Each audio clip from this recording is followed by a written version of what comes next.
इस मीम को तो आपने बहुत बार देखा होगा, लेकिन ये बच्चा है कौन और ऐसे उछल उछल कर क्यों नाच रहा है? और आखिरकार इस इंसान की क्या मजबूरी आ गई कि इसे एक एलियन में बदलना पड़ा? चलो एलियन की तो बात अलग है, लेकिन ये कोरिया के लोग ऐसा कौन सा चक्की का आटा खाते हैं कि इनके मुंह पर एक भी दाढ़ी का बाल नहीं आता?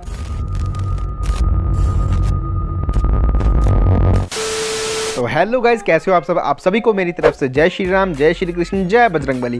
तो आपका मेरे एजेएस इन्फो चैनल पर स्वागत है। तो गाइज आज की ये वीडियो बड़ी ही मजेदार होने वाली है, तो वीडियो को स्किप बिल्कुल भी मत करना। और अगर आपने हमारे चैनल को सब्सक्राइब नहीं किया तो जल्दी से जल्दी कर लो। और साथ में हम आज इस चच्चा के बारे में भी बात करेंगे। तो ज्यादा आपका कीमती समय ना लेते हुए करते हैं वीडियो को स्टार्ट।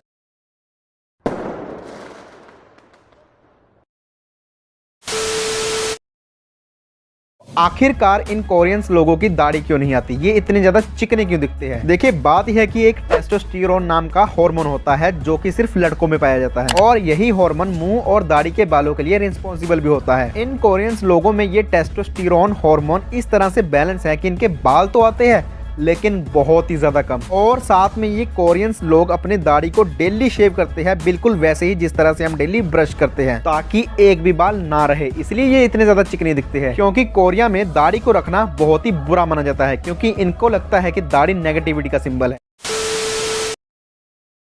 क्या आपने कभी सोचा है कि Amazon, फ्लिपकार्ट, मीशो और सभी e commerce websites brown colour के ही बॉक्सेस में डिलीवरी क्यों करते हैं, किसी और टाइप के बॉक्सेस में क्यों नहीं? देखिए आज के टाइम में ऑनलाइन शॉपिंग का जमाना है। लोग घर बैठे बैठे अपनी जरूरत की चीजों को ऑनलाइन ऑर्डर कर देते हैं, जो कि कोरियर के जरिए उनके घर पर आ जाती है। इससे कस्टमर्स द्वारा ऑर्डर की गई उनकी मन पसंदीदा चीज उन्हें घर बैठे बैठे मिल जाती है। हालांकि आपके घर कोरियर हुआ पार्सल को अगर आपने ध्यान से देखा हो तो वो एक ब्राउन कलर के बॉक्स में आता है। आपने ये भी नोटिस किया होगा कि जो कोरियर के डिब्बे होते हैं वो हमेशा ही ब्राउन रंग में आते हैं, किसी और में नहीं। लेकिन ऐसा क्यों? देखिए ये जो ब्राउन कलर के बॉक्सेस होते हैं इन्हें पूरा का पूरा पेपर से बनाया जाता है। अब जो नेचुरल पेपर होता है उसे ब्लीच करके व्हाइट पेपर बनाया जाता है, ताकि उस पर आसानी से लिखा जा सके। लेकिन डिलीवरी में यूज होने वाले ब्राउन बॉक्सेस में हमें कुछ लिखना नहीं होता, तो इसलिए उसे ब्लीच भी नहीं किया जाता। अभी इसका रंग ब्राउन होता है और इससे ब्लीचिंग के पैसे भी बच जाते हैं, जिससे कि इन बॉक्सेस की कॉस्ट भी काफी कम पड़ जाती है और उससे कंपनियों को भी काफी फायदा होता है। दूसरा ये कि जो ये ब्राउन बॉक्सेस होते हैं ये भारी से भारी चीजों को भी आसानी से कैरी कर सकते हैं, जिससे कोई भी सामान आसानी से नहीं टूटता। और आपकी जानकारी के लिए बता दूं कि इस तरह के बॉक्सेस डिकम्पोज भी आसानी से हो जाते हैं, जिससे कि एनवायरनमेंट में पोल्यूशन भी नहीं फैलता। यही मेन कारण है कि कंपनियां इसी तरह के बॉक्सेस का डिलीवरी में इस्तेमाल करती है।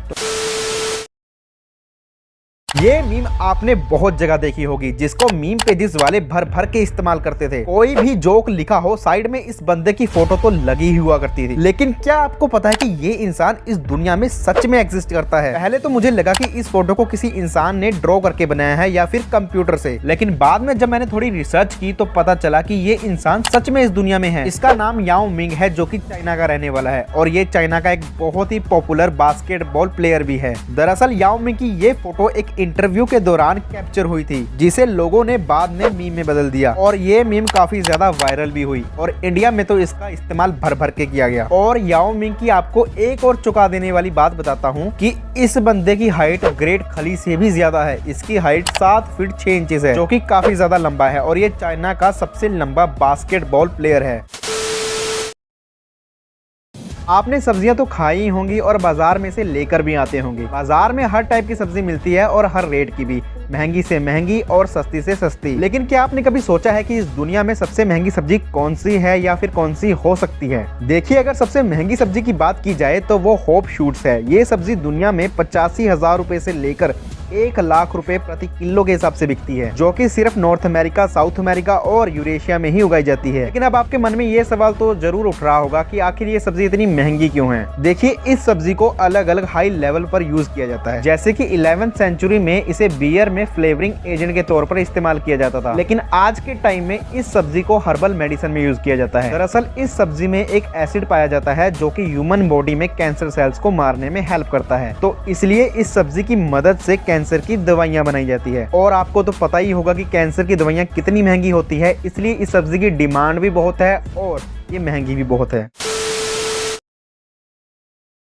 आखिरकार बॉलीवुड या फिर इंडियन सिनेमा में ज्यादा साइंस फिक्शनल मूवीज क्यों नहीं बनाई जाती? देखिए आज के टाइम में बॉलीवुड का तो खराब टाइम चल ही रहा है, क्योंकि मुश्किल से एक आधी फिल्म कोई चल पाती है। वहीं साउथ की मूवीज आजकल इंडिया में धमाल मचा रही है। लेकिन क्या आपने कभी सोचा है कि इंडिया में साइंस फिक्शनल मूवीज ज्यादा क्यों नहीं बनाई जाती? ज्यादातर लव स्टोरीज, ड्रामा, कॉमेडीज और वॉयलेंस वाली मूवीज ही क्यों बनाई जाती है? जहाँ पर हॉलीवुड में साइंस फिक्शनल मूवीज धमाल मचाती है, तो इंडिया में ऐसी फिल्में क्यों नहीं बनती? देखिए इसके पीछे मैं आपको 2-3 कारण बता सकता हूँ। पहला तो हमारी इंडियन ऑडियंस। इंडिया में ज्यादा मेजोरिटी ऑडियंस को मसाला फिल्म्स या फिल्म ड्रामास, लव स्टोरीज और वॉयलेंस वाली फिल्में ही ज्यादा देखनी पसंद आती है। आप में से कितने ही लोग होंगे जिनके ग्रुप में साइंस की बातें चल रही होगी। मतलब ये है दोस्तों कि अभी इंडिया में मेजोरिटी ऑडियंस को वही ड्रामा, फैमिलीज, लव स्टोरीज वाली फिल्में ही चाहिए। तभी तो इंडिया की मीडिया में सीमा हैदर की न्यूज ही चर्चे में रहती है, क्योंकि जनता भी इन्हीं चीजों को देखना चाहती है। दूसरा कारण दोस्तों ये है कि साइंस फिक्शनल जैसी मूवीज में पैसा बहुत ही ज्यादा खर्च होता है, और साथ में इन मूवीज के लिए एक बहुत ही तगड़ी स्टोरी, डायरेक्शंस और अच्छे ग्राफिक्स भी चाहिए। इन सब चीजों के लिए पैसा बहुत ज्यादा खर्च होता है। अब इतना ज्यादा पैसा शायद ही कोई प्रोड्यूसर लगा पाए, क्योंकि फिल्म के सक्सेस होने के चांस भी कम होते हैं। लेकिन अगर ऐसी फिल्म सक्सेस हो जाए तो ऐसी फिल्म इतिहास रच देती है, जैसे कि रोबोट फिल्म। तो ये 2 कारण थे जो मैंने आपको बताया। बाकी कारण दोस्तों आप बताइए कि इंडिया में साइंस फिक्शनल मूवीज ज्यादा क्यों नहीं बनाई जाती, और कुछ जितनी बनी है उनके नाम आप कमेंट बॉक्स में जरूर लिखिएगा।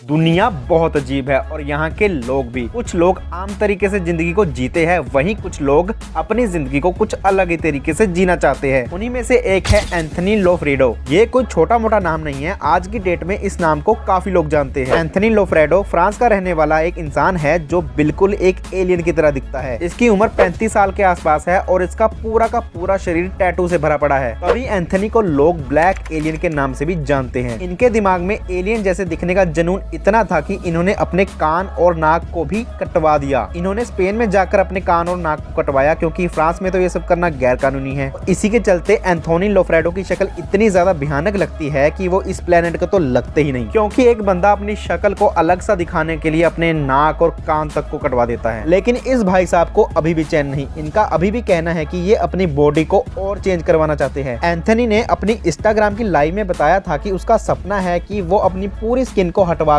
इसकी जगह मेटल लगवाए, ताकि वो और ज्यादा यूनिक दिखे। वैसे आपके मन में ये सवाल तो जरूर आ रहा होगा कि इन्हें ये सब करके क्या मिलता होगा। तो भाई मेरा सिंपल सा आंसर है पब्लिसिटी, क्योंकि इस तरह के चेहरे के साथ जब कोई इंटरनेट पर वीडियो या फोटो डालेगा तो वो वायरल तो पक्का है, क्योंकि लोग इन्हें देखेंगे, अटेंशन मिलेगी, इनकी रीच बढ़ेगी और फिर पॉपुलैरिटी भी, क्योंकि आज के टाइम में हर किसी को फेमस होना है, फिर वो चाहे कोई सा भी तरीका हो। दोस्तों आप सबने इस बच्चे को तो काफी सारी मीम्स में देखा ही होगा, जो कि एक स्टेडियम पर बैठकर नाच रहा होता है, और ऐसी मीम्स एक समय में काफी ज्यादा वायरल भी हुई थी। लेकिन क्या आपने कभी सोचा है कि ये बच्चा है कौन, कहाँ का रहने वाला है और इस टाइम प्रेजेंट में कहाँ है? दोस्तों इस वायरल डांसिंग बच्चे का नाम है जोनाथन, जो कि यूनाइटेड स्टेट्स के मियामी सिटी का रहने वाला है। दरअसल ये अपने घर वालों के साथ 2014 में एक स्टेडियम के अंदर बेसबॉल का मैच देखने आया हुआ था। जी हाँ दोस्तों, ये वायरल वीडियो 2014 की है। जब स्टेडियम के अंदर कैमरा इस बच्चे की तरफ घुमा, तब ये बड़ा ही खुश होकर ऐसे नाचने लगा और अपना हर एक डांस मूव दिखाता रहा, क्योंकि इसे पता था कि ये लाइव जा रहा है और लोग इसे टीवी पर देखने वाले हैं। पर असली पॉपुलैरिटी तो इस बच्चे को तब मिली जब किसी ने इस क्लिप को इंटरनेट पर डाल दिया और क्लिप बहुत ही ज्यादा वायरल चली गई। इसके बाद से ही जोनाथन काफी ज्यादा फेमस हो गया और इसके बाद मीडिया वाले जोनाथन का इंटरव्यू भी लेने लगे। 2014 में जब ये वीडियो बनाई गई थी तब ये 8 साल का था। अगर आज के हिसाब से कैलकुलेट किया जाए तो इसकी उम्र 18 साल हो चुकी है, यानी कि जोनाथन अब काफी ज्यादा बड़ा हो चुका है। वैसे जोनाथन की किस्मत तो बड़ी ही कमाल की है। तो गाइस आज की इस वीडियो में बस इतना ही। आई होप आपको ये वीडियो पसंद आई हो। पसंद आई तो लाइक कीजिए, शेयर कीजिए और मेरे चैनल को सब्सक्राइब जरूर कीजिए। और हाँ, कमेंट में ये जरूर बताइएगा कि आपने इस बच्चे को कहाँ देखा है, और अगर आप इसके बारे में पहले से जानते थे तो वो भी कमेंट करके जरूर बताइए। तो मिलते हैं एक ऐसी नई वीडियो में, तब तक के लिए जय श्री राम, जय श्री कृष्ण, जय बजरंगबली।